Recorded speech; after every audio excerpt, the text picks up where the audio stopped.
Alhamdulillah, Bismillah, Alhamdulillah, wa salatu wa salamu ala Sayyidina Muhammad wa ala alihi wa sahbihi ajma'in.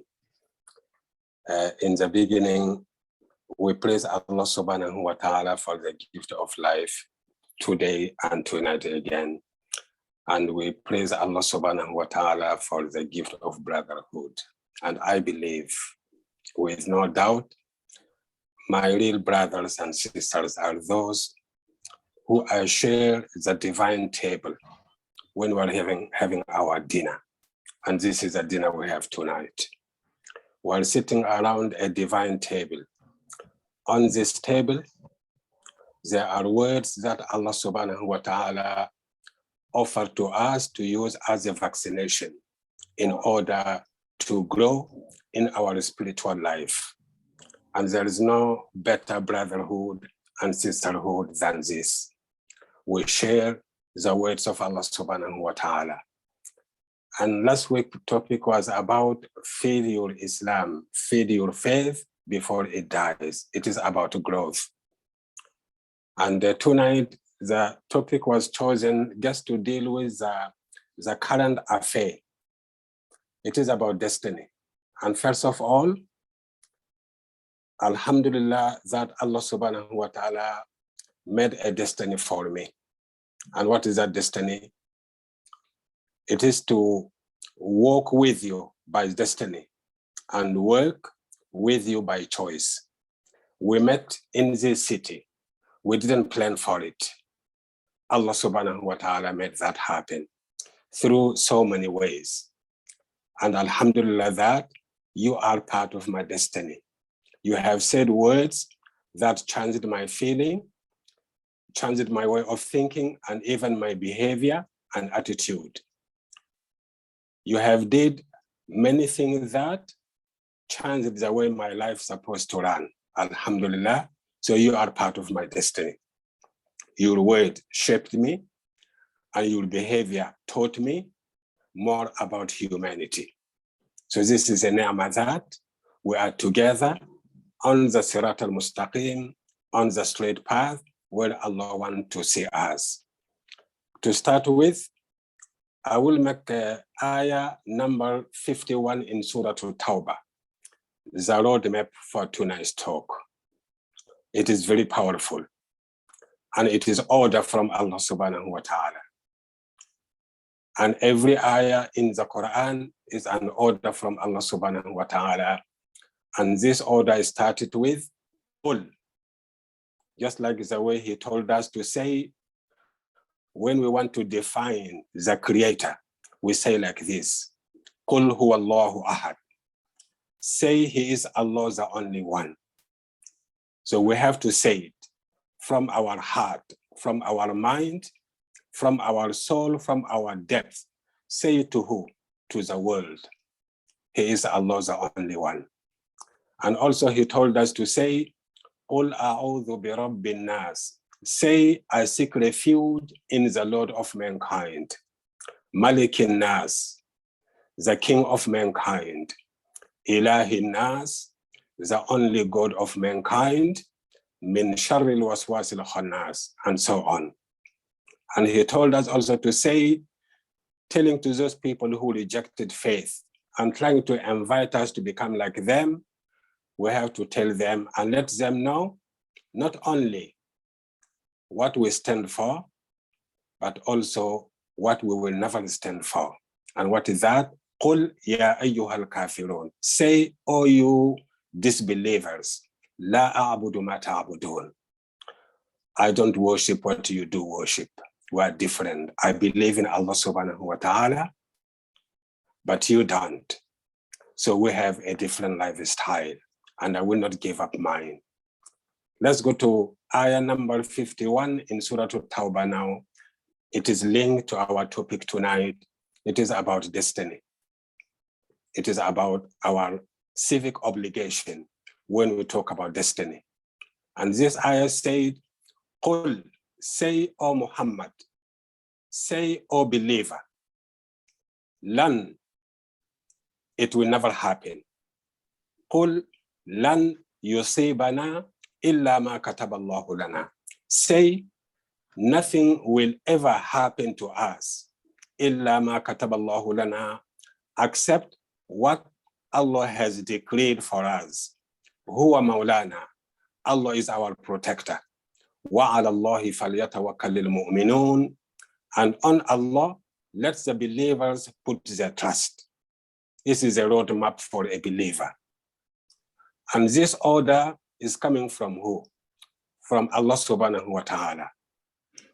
From the only one who has the power to overcome everything. He is telling us to say this word and live up to it. And let it drive our footsteps in life, so we live fearlessly. And we live without confusion.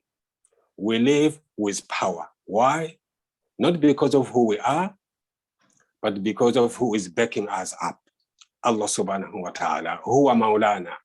He is our Mawla, our protector, our bodyguard, the one who takes care of our affairs, all of them. So this is a roadmap to a believer. We have to say it from our depth and we believe in it. And Allah used the word lan. It will never happen. The same word he said to Musa alayhi salam, when Musa alayhi salam wanted to see him, Allah said to him, lan tarani, you will not see me. And he told us to say here, lan yusibana, nothing will ever happen to me or happen to us, illa, except there is a destiny. There is a will, Allah subhanahu wa ta'ala. And if it is from Allah subhanahu wa ta'ala to a believer, automatically it is good. That's why he used the word, lan yusibana illa ma kataballahu lana, for us. He didn't say against us. It means if Allah has written for me to go through hardship, this hardship is good for me. Why? Because it is from Allah to a believer. And the Prophet Muhammad alayhi salatu wasalam said, "Ajaban li amri al-mu'min."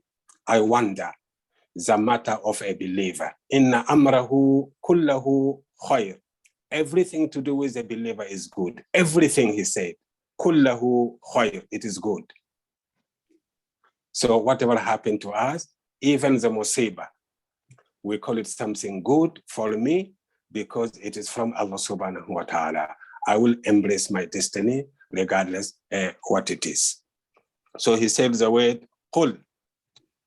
And from this, we go to Umar bin Khattab, radiallahu anhu, who was reminding his companion, reminding his friends, that's other Sahaba, and all of them learn from the Prophet Muhammad alayhi salatu wasalam, but they had different understanding. On Umar's way to Sham, to Syria area, with his army, and the news came that there is a plague, Black Death, in Sham. And Umar was told to go back, don't enter. This is about to tell us about our civic obligation in our life, in our civil life. Abu Ubaidah said to Umar bin Khattab, "Oh Umar, why did you change your mind to go? Atafirru min qadarillah? Are you running away from the decree of Allah, from the destiny that is written for you? You should go. If it is your destiny that you will get sick and die, you will get sick and die. If it is your destiny that you will not get sick, you will not get sick." That was Abu Ubaidah's understanding about the destiny. And then Umar bin Khattab said to him, yes, afirru min qadarillahi ila qadarillah. I'm running away from the destiny of Allah to another destiny of Allah subhanahu wa ta'ala. It is my choice. Allah made me responsible for this destiny. And then he said to Abu Ubaidah, "Oh Abu Ubaidah, think with me. If you are a shepherd, you have your animals, and your duty is to make sure that they eat and drink. And you took your animals, walking with them, and then you came across two valleys. One valley is green with grass and water, and the other valley is dry, desert, no water and no grass. Where will you take your animals?" Abu Ubaidah said, of course, to the Green Valley. And Umar bin Khattab said to him, why don't you take them to the dry valley and let them face their destiny? So we have responsibility here.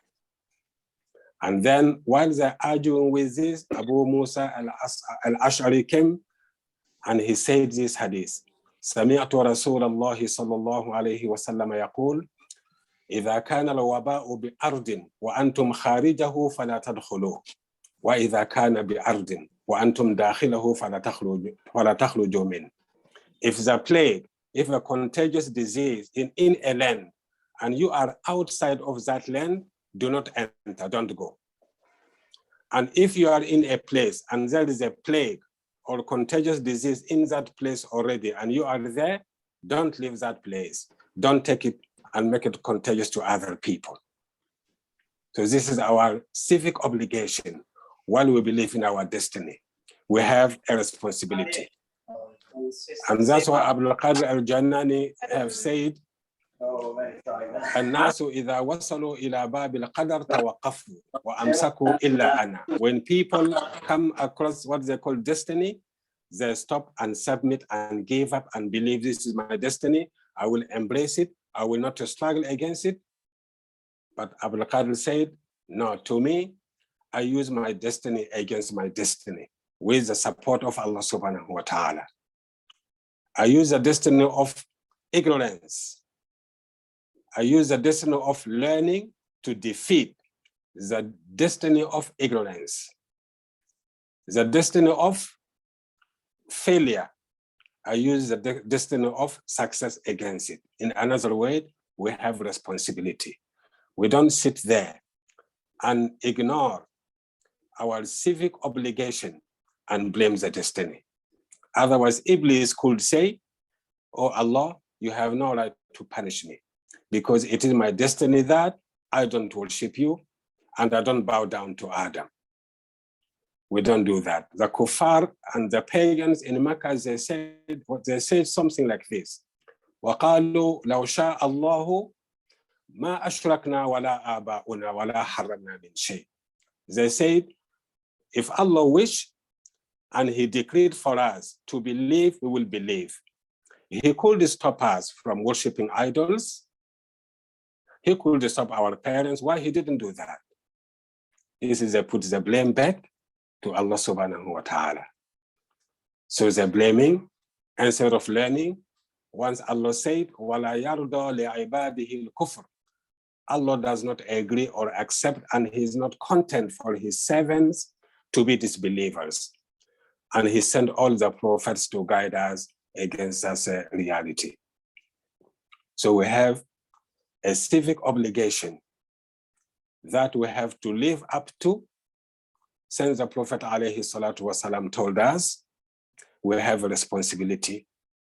When we're learning about our destiny, we don't know what it is, but we know what is our obligation.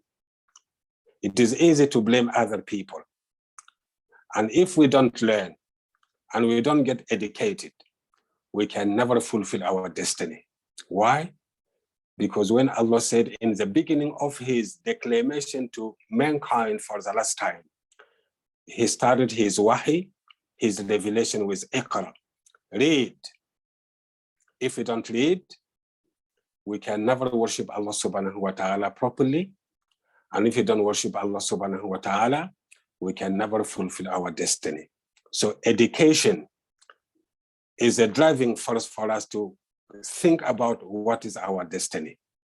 And if you notice the end of Surah Iqra, it started with Iqra bismi rabbika alladhi khalaq. Read in the name of your Lord who created you. But when we deny reading, we deny education, and destiny will become ignorance by choice. This is how we made our destiny with our own hands. Sometimes what will shape our destiny? A word that we say, and that word will cost us a big price. For example, what was the destiny of Abu Lahab and why? When the Prophet ﷺ appeared to the society of Mecca, they know him more than themselves. They trust him more than themselves.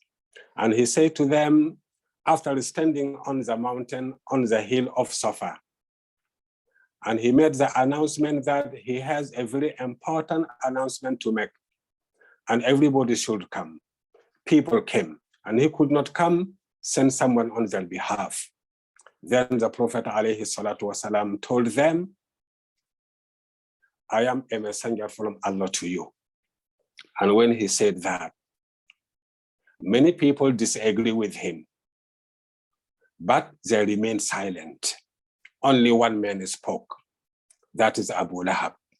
He said, Tabban laka sa'ir al-yawm alihadha jama'atana. This sentence shaped the destiny of Abu Lahab. Guess what? Because of what he said. At that time, Umar bin Khattab was not a Muslim. At that time, Osman bin Affan was not a Muslim. At that time, Abu Huraira was not a Muslim.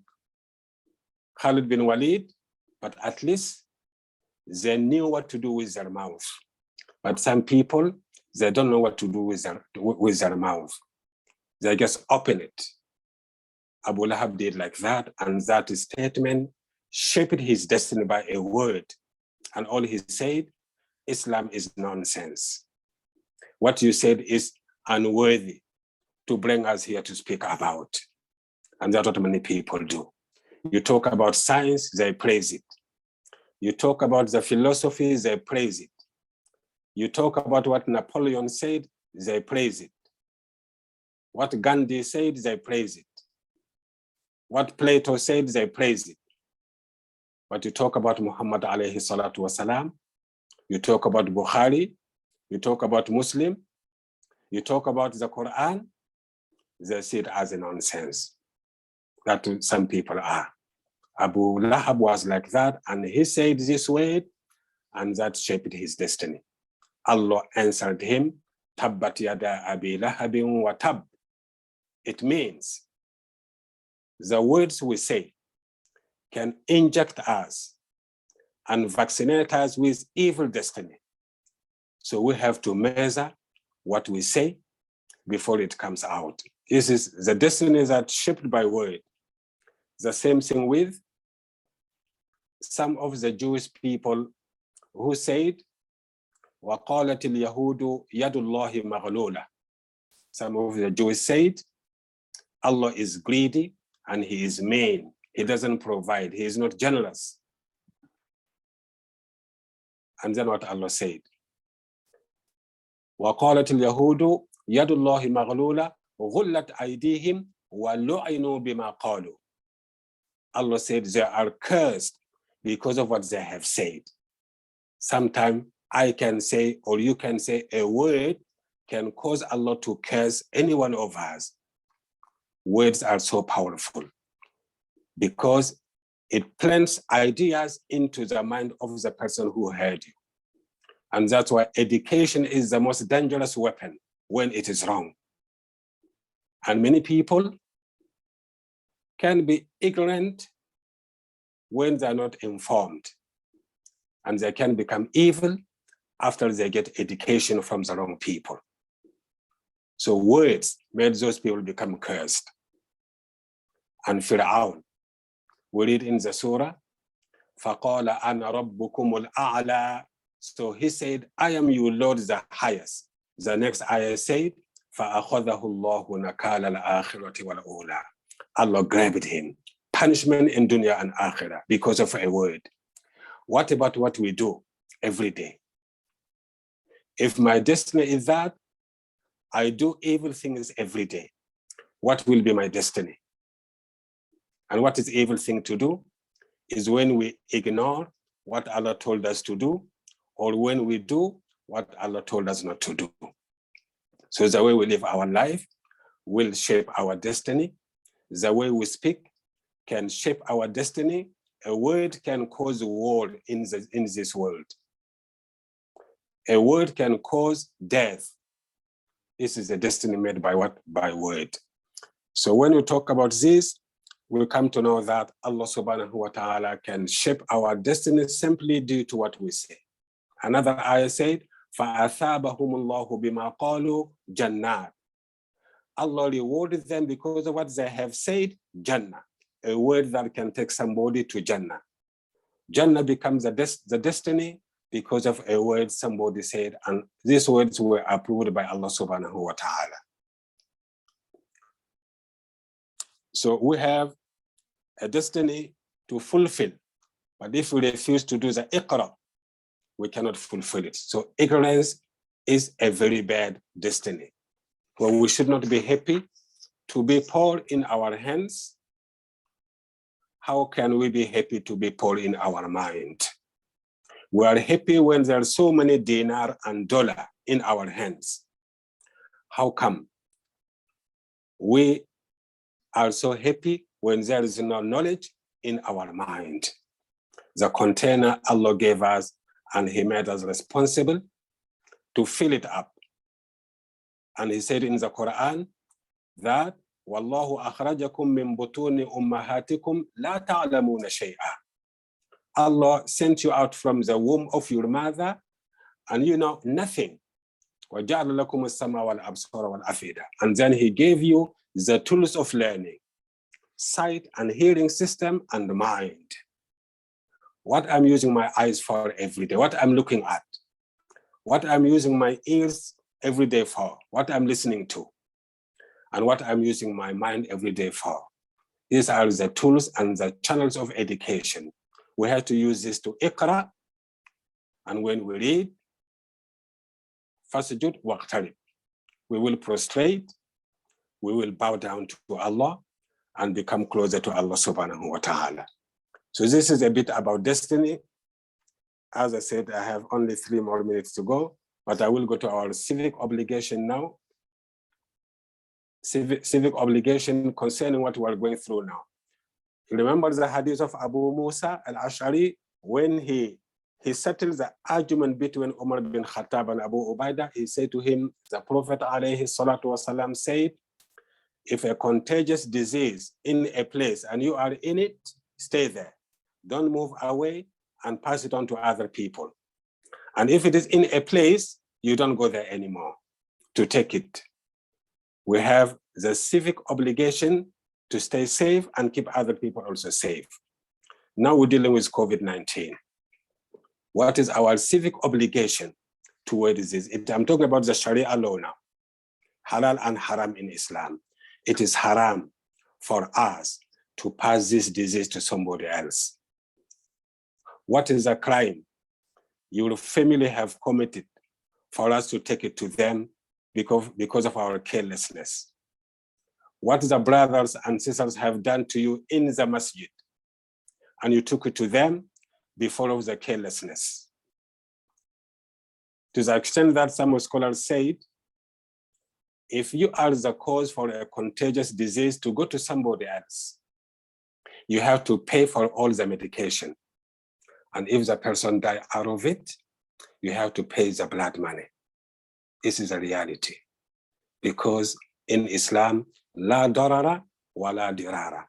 Don't cause harm to yourself and don't cause harm to other people. We need to be very vigilant and aware, especially with the nowadays. We have to take it seriously.